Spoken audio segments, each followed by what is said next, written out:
ये दुश्मनियूं त पहिरियां बि हलंदियूं रहियूं, पर तुंहिंजे अचण सां जेको साईं परेशान थियो आहे न, अहिड़ो कॾहिं बि नाहे थियो। मुंहिंजो मसलो हल थी वेंदो जेकॾहिं मां मरी बि वियसि। नवाब खान जूं परेशानियूं कोन ख़त्म थींदियूं। काश जेकॾहिं तूं ॼमी न त साईं जूं एतिरियूं दुश्मनियूं वधनि ई कोन।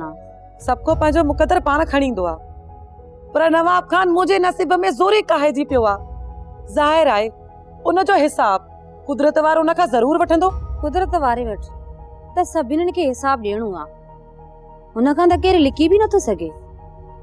कुझु गुनाह अहिड़ा हूंदा आहिनि जिन जी सज़ा हिते ई मिलंदी आहे। इन जो मक़सद त तव्हां मूंखे इन जी सज़ा हिते ई ॾींदव? मां त तोखे का बि सज़ा नथी ॾियणु चाहियां, पर जे मुंहिंजे हथ में हुजे न, मां त तोखे कॾो को आज़ाद करे छॾियां। पर ही साईं जो मसलो आहे, तो त हुनखे ख्वार ऐं बदनाम करे छॾियो आहे, त इन जी सज़ा उहो ई तोखे ॾींदो।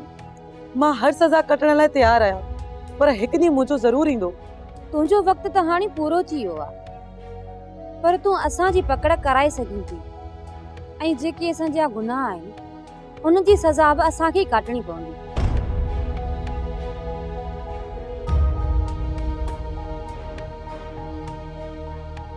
मालिक साईं मूंसां ज़रूर इंसाफ़ कंदो ऐं ज़रूर इंसाफ़ कंदो।